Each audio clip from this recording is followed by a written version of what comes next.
Hello and welcome to a new video. Today we're gonna take a look at the buff Toxicroak because a Mud Bomb actually does no more damage, as you're going to see right now. We're going to take a look today at a very decent team for the Open Ultra League, and honestly I can highly recommend you to build a Toxicroak. We're going to take a look at this today, but Toxicroak, the typing itself is just so amazing for the current Open Ultra League meta. You're going to see it here today in this video as well. This team was a ton of fun to play, but in general Toxicroak was without a doubt the MVP of this team. This Pokemon is so strong right now. You're going to have so many good matchups for you right now, and it's definitely something that I would highly recommend you to look into. If you have one that you can build, definitely build one. This Pokemon is insane. Here we're going to have a very nice matchup in the beginning, already hard countering the opponent, which of course benefits our Toxicroak quite a bit. But as you're going to see right now, the opponent has a Skunk Tank. We can debuff their attack here with the Feather Dance, and we're going to be able to now go ahead, go into our Surf Edge, which makes the opponent forfeit this game here. Good game there. But honestly, a Toxicroak, 10 out of 10 Pokemon right now. This Pokemon going to be able to beat all the Poison plus Dark Pokemon, which there are quite a few. But also, you're going to be able to beat the most common Fighting type Pokemon, like the Virizion. It has nothing that can hit you. Like the Cobalion, it has nothing that can hit you. You're a complete wall to the most common Sasors of this meta, and this Pokemon in the back right now is just insanely strong. I can highly recommend you to try this Pokemon out if you have enough XL candy for this Pokemon. Of course, you need some XL candy, but even if you don't have it perfectly built here, like mine for example, mine is not fully XL. I think it's just somewhere like because it has like 5 attack or something. But yeah, this definitely is a Pokemon that I can highly recommend you to build. But of course, something like a Talonflame here might be a little bit tricky for this team. I'm not too sure about the team itself. It still worked out really well here. Definitely can recommend you the team as well, but sometimes there were some issues, for example here, with the opponent having the Warren as well as the Talonflame. I tried to go for the Sludge Bomb here because the Mud Bomb wouldn't have done enough, but there was not a lot that I can really do here. Zero shields against a Warren is a little bit tricky, of course, as the opponent going to have a V-move Earthquake Force. Yeah, next opponent, we're going to encounter Drapion in the lead. This is actually pretty decent for me, because I can just go ahead and go straight for a Brave Bird. I either get the shield or I get nearly the knockout against the opponent. There's literally nothing that they can really do here about this, and they're gonna go for the shield. I'm totally okay with that. I can swap into my Surf Edge.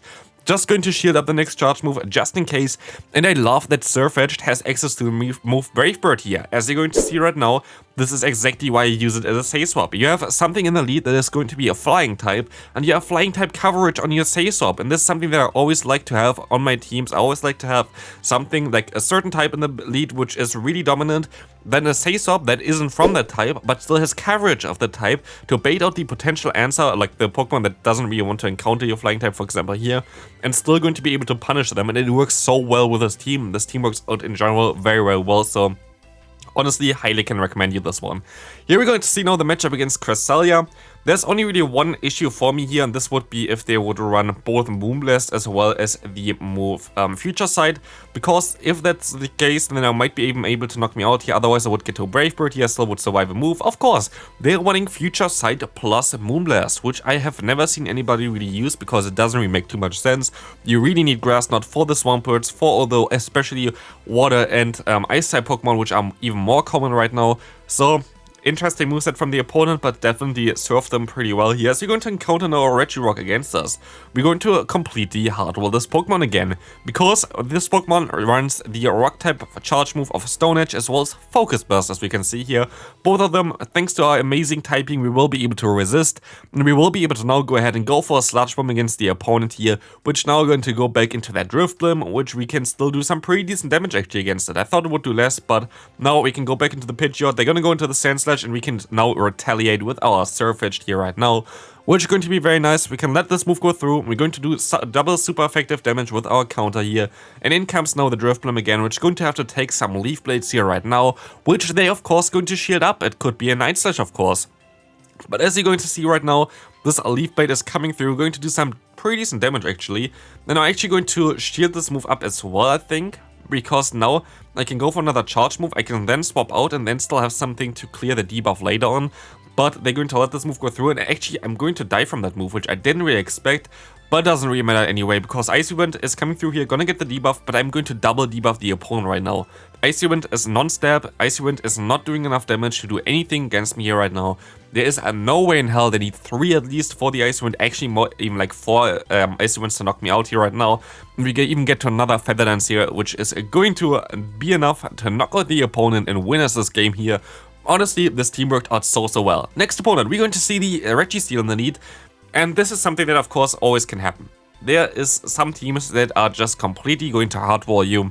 Those teams just exist. This is kind of similar to the team that I showcased earlier already with the Hexorus. If you haven't seen that video, definitely check that one out. Also, today is, by the way, my birthday, so if you haven't given this video a like, I would appreciate it just as a birthday gift. I don't really ask for anything more than that. But yeah, today I'm turning 24, which is kind of old. I'm feeling already like close to my retirement. But here we're going to at least go ahead and go for the Feather Dance against the opponent's Giratina. We will be able to now go ahead and let this move go through, try to farm them all the way down. This is our best bet, and hope that they have something in the back that we can beat with our Toxicroak. Turns out we get completely hardwalled here. We have a Steel type against our Flying type in the lead. We have 2 Ghost types against our 2 Fighting types in the back. There was nothing we can do here, but it's fine. That's how games sometimes go. As we're going to be able to now go ahead and go for some Leaf Blades against the opponent's Ampharos here. We can take a move, but I'm not going to take this move. I'm going to shield this move up. It's going to be the Thunder Punch. We can at least go ahead and go for our next Leaf Blade in time. I feel like I can farm them all the way down here right now, so I'm going to use another shield here. Even though I maybe should have just let this move go through and try to go into my Toxicroak instead. But in comes now the Virizion, which is going to be okay for us. They go straight for the charge move. They don't want to get Brave Birded, which is totally understandable. But we can now go ahead and go into our Pidgeot.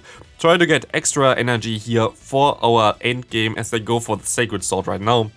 I'm going to overfarm by quite a bit, and now going to catch the move onto our Toxicroak. And this is the cool thing about Toxicroak. Again, we will be able to resist all the charge moves of the opponent. They can now only go ahead and go for the Leaf Blade, which is the best move to go for. It does do some damage, but is of course resistant and doesn't do crazy damage, as you're going to see now the final Pokemon of the opponent, which is going to be a Walrein, which is amazing for us, as we can go ahead and go for the Sludge Bomb coming in here. This is going to do some pretty decent damage against them, and they can try to go for the next move, but they're gonna go straight for the Icicle Spear here. They don't want to risk anything, which is totally understandable. And now it's coming down here. If our Pidgeot can sweep the opponent endgame, boom, first Brave Bird going to hit. Can we get to the next one? We can get to the Brave Bird, and of course the Ampharos will not be able to withstand this here, and we're going to be able to knock them out. As you can see, the next opponent coming here, we're going to have the Skuntank. We can swap out immediately into the Surfetch, and luckily they're going to swap out into their Virizion.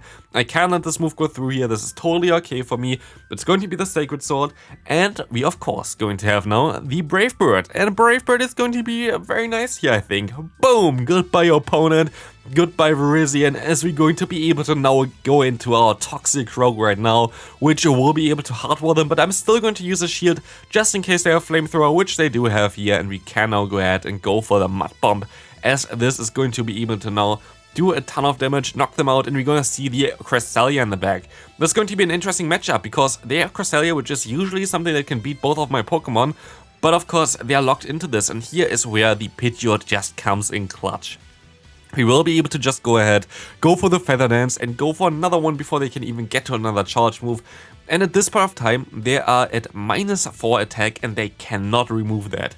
And here we're just going to lock them into those matchups where they can't really do any damage anymore. And even though the Toxicroak has a horrible matchup against the Cresselia, we can just go ahead and go for the safe play, go for the Brave Bird here, try to do some damage against the opponent, then swap into our Toxicroak. There's not a lot that they can do about this one. While these fast move is 4 times super effective here, it doesn't really do damage after the 4 times debuff of their attack. They're actually going to let the Mud Bomb go through, which is a smart play by the opponent, but I'm not too worried, as you're going to see the Moonblast is doing basically no damage against me nowadays, thanks to the double debuff, or like 4 times debuff there against the opponent, and we're going to be able to knock them out, as they don't even want to use their final shield for today. Let's take a look at the next game. We're going to see the Gliscor in the lead here, which will be a little bit tricky for this team, but like here it really depends if it's like a guessing game, to be fair. You can go ahead and go for the Brave Bird straight away and just knock them out, or you're gonna go for the bait here to try to get the shield. Let's take a look what we're gonna do here. We're gonna go for the bait first, which is going to get not shielded, sadly, which is really annoying for me. But as long as they don't get the double boost here, we're going to be fine. And they're not going to get the double boost, as I can go ahead and go for the Brave Bird here right now. This is going to knock them out if they let this go, and they're going to let this go, allowing us to swap out. They're going to have the Cobalion, and we're going to get out the Jellicent. This is amazing for us. This is exactly how this team is supposed to work, and this is why this team is so amazing as well, because you're going to get out those hard answers for the Toxicroak, but because our Surfeit has such nice coverage, you're going to be able to now just do enough damage against the opponent here, and just try to get those shields, try to get the knockout, which is just so nice to have, to be fair. The thing is, with this team as well, you kinda can use something like Cobalion as a safe swap as well for that, if you don't have a Surf Edge build. But like, honestly, Toxicroak in the back is just so insane. I really expect to see more Toxicroaks coming up. As you're going to see now Cobalion coming in again. Cobalion has literally nowhere to go. This Pokemon doesn't do damage against me. Everything is going to be resisted against me. I can just go ahead and farm them all the way down. I am not going to care at all about the charge moves, and this is the insane thing about Toxicroak. Toxicroak's typing is just so strong right now in the current Ultra League meta. As you're going to see right now, we can go for the Mud Bomb spam against the opponent's Jellicent, and they cannot really do anything against it. They're going to let this first move go through. They can go for another one. I show 1-for-1 fast move here first, but they're going to let this like go for the shield there, which doesn't really help them, as we can go for another charge move here, knock them out, and win us this game. Let's take a look at the next game. We're going to see the Pidgeot in the lead. We can now go ahead and try to go for a Brave Bird or something here, try to knock them out. Let's take a look at this. We're just going to go straight for the Brave Bird. Most people are going to bait here. I'm not going to bait, and I'm going to be able to do a ton of damage against them, allowing us to go into our Surf Edge, and I have to hope they go for the Brave Bird here themselves, and they do, allowing us now to go for some Leaf Blades against the incoming Tapu Fini. The opponent's Pidgeot is basically already dead. There's not a lot that they can do with this Pokemon, as we can just go for the Leaf Blade spam against the opponent here, and in comes now the damage output. He is just insane by Surf Edge. This Pokemon is just so insanely strong right now, as we can now let this Moonblast go through. Luckily they even go for the Moonblast. They could have went for the Surf for whatever reason. I didn't do that. I'm not sure, but I can let this move go through from the opponent as well. Surf coming through, not going to do too much damage. I can farm them all the way down. Now it depends on what they're going to have in the back. It's going to be a Swampert. They're going to swap out here. This didn't work out, and they're going to forfeit this game. Now we can go ahead and go into the final game of today's video. Samurott coming in against us here right now. And in comes now the Gliscor. This is the most insane game of them all. You're going to definitely want to watch that one. As you're going to see a Night Slash coming through, of course, the boost. Wow, that's so amazing. I don't really want this one. If they didn't get the boost here, this would be such a great matchup for me. But that's not all, of course, because here we're going to see another Night Slash coming through, and of course, another boost is coming through. This is so unlikely, and really just throws me off here right now, because it's super unlucky. At this point of time, I have to let this move, I actually have to shield this move up here. They don't get the boost on the third one. I bet they're going to be devastated here, but I'm going to be able to knock them out at least with my Brave Bird. I'm going to just blindly swap, and we're going to have a Galarian Weezing in the back. There is literally nothing I can do about this one. This is a hard wall for our Surf Edge. And the opponent swaps out. Like, why does the opponent swap out here? I have literally no idea why they do this. But this gives us the opportunity here right now to still win this game. Let's see, we can go for the Leaf Blade. We're gonna get the shield from the opponent. We're gonna get them insanely low right now. And what we can do here right now as well, we can just let this move go through. They don't even go for their right charge move there. Why do they not go for the Hydro Cannon? I will be able to now swap into my Toxicroak. And I know we have actually pretty decent bulk on this Pokemon, so we're going to be able to survive this incoming overheat. They are now locked into this matchup. They have nowhere to go with that one, and which this is going to be a really nice one here, because they have to shield the Mud Bomb, which would be super effective. I'm not sure if a Brave Bird going to KO me here, or KO the opponent here yet, so I'm going to go first into my Pidgeot, try to lower their HP with my fast moves, and now we're going to definitely have them at the Brave Bird range, and because they swapped out, of course we would have been able to win this without their insane luck, because they swapped out, we were able to knock them out at the end and win this game. So yeah, I hope you enjoyed this video. Toxicroak is insane in the current Ultra League meta. Definitely check this Pokemon out if you have that one, and I see you in the next one. Bye bye.